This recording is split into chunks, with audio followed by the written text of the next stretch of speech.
स्वागत है दोस्तों स्किल टू सक्सेस में। मेरा नाम है संजय और हम कर रहे थे सिंपल इंटरेस्ट के टाइप वाइज क्वेश्चन। और हम लोग का टाइप 1 कंप्लीट हो चुका है, जिसमें पार्ट 1, 2, 3 थे। ठीक है, अब टाइप 2 करेंगे। टाइप 2 जो है कांस्टेंट टाइम पे है।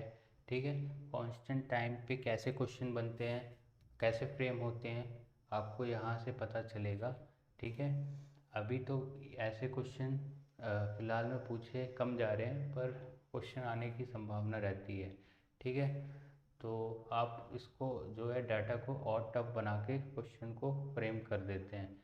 तो हम इस क्वेश्चन को करेंगे। इससे पहले आप चैनल को लाइक और सब्सक्राइब कर दीजिएगा और शेयर कर दीजिएगा, जहाँ पे भी जिसको ज़रूरत होगी वो वीडियो को देखे।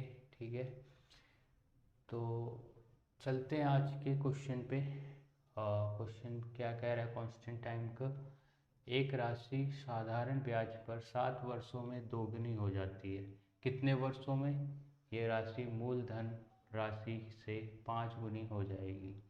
तो हमें इसके जो कॉन्सेप्ट एक फॉर्मूले बेसिस पे है और एक सीधा कॉन्सेप्ट पे है। ठीक है, तो मैं फॉर्मूले पे बता देता हूँ। विद फॉर्मूले से आप कैसे कर सकते हैं। फॉर्मूले से आपको ये अगर निकालना है कांस्टेंट टाइम का, तो n-1 और n-1 का t2। ठीक है, ऐसे आप कर सकते हैं। तो ये एक बेसिक फार्मूला है जिससे कि आप ये निकाल सकते हैं। तो हम पुट कर सकते हैं इसमें साधारण ब्याज पर 7 वर्षों पर। ठीक है, 7 वर्षों में दोगुनी हो जाती है, तो 2-1 7 वर्षों में। और दूसरा क्या है, 5 गुनी हो जाती है कितने वर्षों में? तो 5 गुनी मतलब 5-1 T2। तो हम यहाँ से T2 निकाल लेंगे। 1/7 4 T2, जो कि हमारे यहाँ पे T2 की वैल्यू क्या आ जाएगी? 28। ठीक है, 28 जो है यहाँ पे आपको वर्ष लग जाएंगे 5 गुनी होने में। तो इसका ऑप्शन आपको ए दिख ही रहा होगा। ठीक है, तो मैं आपको इसके बेसिस पे तो अब दूसरा कॉन्सेप्ट से करते हैं इसको। मान लेते हैं क्या, प्रिंसिपल अमाउंट और टाइम। ठीक है, तो प्रिंसिपल क्या था? 7 वर्षों में दोगुनी हो जाती है। ठीक है, एक साधारण राशि। तो एक साधारण राशि मानते हैं एक है जो कि 7 वर्षों में दोगुनी हो जाती है। अच्छी बात है, दोगुनी हो गई 7 वर्षों में। तो नेक्स्ट क्या लिया है, कितने वर्षों में ये राशि मूलधन राशि से कितना हो जाएगी? 5 गुनी हो जाएगी। तो ये 5 गुनी हो जाएगी। तो एक से ये 5 गुना हो गया कितने में? ठीक है, तो इसका डिफरेंस हम देख लेते हैं कितना आया। 1 का आया। ठीक है, और इसका डिफरेंस कितना आया? 4 का आया। ठीक है, यानी कि यहाँ पे क्या पता चला हमें, 1 बराबर 7 है, तो यहाँ पे 4 बराबर क्या होगा? 7 इंटू मल्टीप्लाई होगा जो कि 28 आएगा। तो यहाँ पे कितना आ जाएगा? 28। ठीक है, तो होप आपको क्वेश्चन समझ आ गया होगा। प्रिंसिपल को 1 मानेंगे, अमाउंट जो गिवन है कितना गुना हुआ वो मानेंगे। ठीक है, इन दोनों का डिफरेंस देखेंगे और जैसे 1 बराबर 7 आ गया तो वैसे ही 4 बराबर कितना आ जाएगा? 4 को 7 से मल्टीप्लाई करेंगे तो 28 आ जाएगा। ठीक है, तो होप आपको ऐसे क्वेश्चन को आप ऐसे भी कर सकते हैं, आपको जो कंफर्टेबल रहे वैसे कर सकते हैं। ठीक है, ये ज़्यादातर आपको याद रहना चाहिए क्योंकि ये डिफ़िकल्ट क्वेश्चन के लिए भी इजीली लग जाता है। तो अब चलते हैं ऐसे ही दूसरे क्वेश्चन पे इसी टाइप के।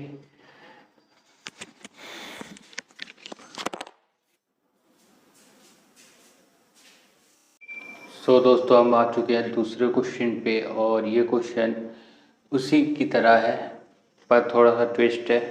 तो देखते हैं क्वेश्चन क्या कह रहा है। ठीक है, तो क्वेश्चन को हमेशा एनालिसिस करिए कि क्या क्वेश्चन में थोड़ा सा डिफरेंस हो रहा है, तभी आप क्वेश्चन को अच्छा तरह से कर पाएंगे। ठीक है, तो चलते हैं अब इस क्वेश्चन की ओर।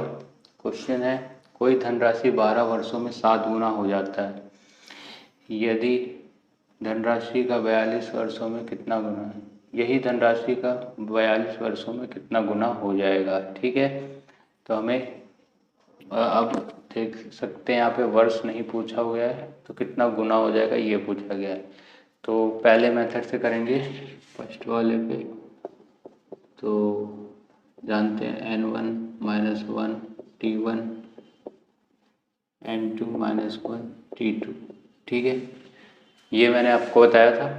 तो इसको करते हैं, और ये वाला जो है N1 है तो 12 वर्षों में 7 गुना, यानी 7 माइनस ऑफ 1 12 गुना हो जाता है। और ये कितना 42 वर्षों में कितना गुना हो जाएगा, यानी कि N2 माइनस ऑफ 1 पूछा गया है। तो हम यहाँ से काट सकते हैं कि नहीं काट सकते हैं, काट सकते हैं ऑब्वियसली। 6/12 है तो 1/2 हो गया। ठीक है, N2 माइनस ऑफ 1 है, और ये कितना है 42 है, तो 21 आ गया यहाँ से। ठीक है, N2 तो यहाँ पे कितना आ गया हमारा, जो आ गया N2 कितना है यहाँ पे 22 टाइम्स आ गया। ठीक है, ऑप्शन नंबर यहाँ पे क्या है डी आ रहा है। तो आपको समझ आया होगा।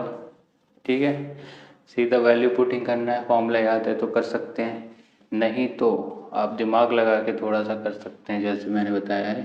प्रिंसिपल अमाउंट और टाइम का आप ऐसे लिख सकते हैं।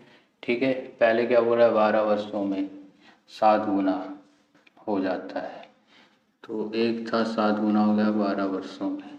ठीक है, डिफरेंस क्या है 6, यानी कि 6 बराबर 12 तो 1 बराबर 2। ठीक है, अब दूसरा क्या बोला 42 वर्षों में कितना गुना हो जाएगा, तो 42 वर्षों में 1 गुना था। ठीक है, तो कितना गुना हो जाएगा ये हमें फाइंड आउट करना है। ठीक है, फिलअप करना है। तो एक टाइम बराबर 2 आ रहा है, तो हम यहाँ पे क्या करेंगे 42 को 2 से डिवाइड करेंगे, तभी तो आएगा 21। यहाँ पे हमें डिवाइड ही करना होगा, यहाँ पे गुना करना था तो यहाँ डिवाइड करेंगे, सीधी बात है। तो आपको ये समझ आ गया, यानी कि ये कितना है 21 प्लस में है, तो 1 + 21 कितना हो गया 22, तो 22 टाइम आ गया। ठीक है, तो थोड़ा सा ट्विस्ट कर दिया गया है, तो आपको ये समझना होगा कैसे है। ठीक है, कुछ नहीं किया गया, सेम वैसे ही वैल्यू रखना है। ठीक है, यहाँ पे 1 बराबर 2 है तो 42 टाइम्स में है। ठीक है, तो डिवाइड ही होगा, यहाँ पे 21 टाइम्स हो जाएगा, तो 21 टाइम्स यहाँ पे आया, जो कि 1 प्लस होगा तो 22 टाइम्स हो जाएगा। ठीक है, सो आज का क्वेश्चन यहाँ पे आपको इतना समझ आ गया है। ठीक है, तो हम चलते हैं एक और क्वेश्चन के लिए, जिससे कि आपको इसी के रिलेटेड एक क्वेश्चन है, वो करके हम रैप अप करेंगे आज का सेशन। ठीक है, तो दोस्तों आज का लास्ट क्वेश्चन हम कर लेते हैं, और ये क्वेश्चन आपके थोड़े माइंडसेट को भी चेंज करेगा। ठीक है, तो ये जो क्वेश्चन है, ऐसे क्वेश्चन आपको करना पड़ेगा जिससे कि आपका बूस्टअप हो। ठीक है, तो आइए करते हैं ऐसे क्वेश्चन को। ठीक है, कोई धनराशि 8% साधारण ब्याज की दर पर 35 वर्षों में स्वयं का 79/16 गुना हो जाता है, आर का मान क्या हो। तो आर का रेट हमें फाइंड आउट करना है। तो हम वैसे ही क्वेश्चन है पिछली तरह से, मगर उसको थोड़ा सा वो किया गया है, जानते हो, फेस पाउडर क्रीम लगा के।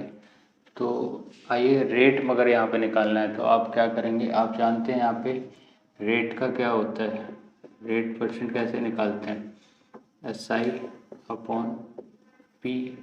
इंटू 100 और अपॉन T। ठीक है, तो हम यहाँ पे हमें क्या क्या गिवन है, यहाँ पे हमें 35 वर्षों में स्वयं का 79/16 गुना हो जाता है, तो 79/16 गुना हो जाता है। 16 गुना तो ठीक है, 16 तो मेन इनिशियल है, क्योंकि 100% में हम प्रिंसिपल मानते हैं, यहाँ पे 16 हम डिवाइड में मानते हैं, परसेंटेज मैंने आपको पढ़ाया था। ठीक है, ये ओरिजिनल वैल्यू है, मगर 79 हो गया। तो 79, यही मैं आपको समझाना चाहता हूँ, 79 जो गुना हुआ है वो अमाउंट होगा, ना कि सिंपल इंटरेस्ट। तो हमें क्या करना है, 79 में से 16 को हटाना है, जो कि आएगा 63। तो 63 यहाँ पे आ गया इंटू ऑफ 100, 35 वर्षों में। अब यहाँ से हम क्या कर सकते हैं, काट पीट सकते हैं, ठीक है। 4 4 ज़ा 16, 25, 5 7, ठीक है, 7 9 ज़ा और 45/4 आया, जो कि हम काटेंगे तो कितना आएगा 11.25%, जो कि ऑप्शन नंबर यहाँ पे डी पे गिवन है, ठीक है। तो मैं यही बताना चाहता हूँ इस क्वेश्चन पे, और आपको ये समझना होगा, यहाँ पे गलती ना करें तो आप ये क्वेश्चन आसानी से सॉल्व कर सकते हैं। रेट ही आपको निकालना है, पर यहाँ पे कुछ बच्चे, क्या बहुत बच्चे यहाँ पे फंस सकते हैं, जिसको कॉन्सेप्ट थोड़ा सा क्लियर नहीं है, या फिर जल्दबाजी में भी अक्सर गलती हो जाती है। तो आज का सेशन बस यहीं पे कंप्लीट हुआ, ठीक है। कांस्टेंट टाइम का इतना ही कॉन्सेप्ट आपको आना चाहिए, तो आपके टाइम के कैसे भी सिंपल इंटरेस्ट के क्वेश्चन आएंगे आप विद इन अ सेकेंड कर सकते हैं, ठीक है। तो अब नेक्स्ट टाइप करेंगे अगले सेशन में, तब तक के लिए पढ़ते रहिए और खुश रहिए, ठीक है। थैंक यू, फिर मिलते हैं।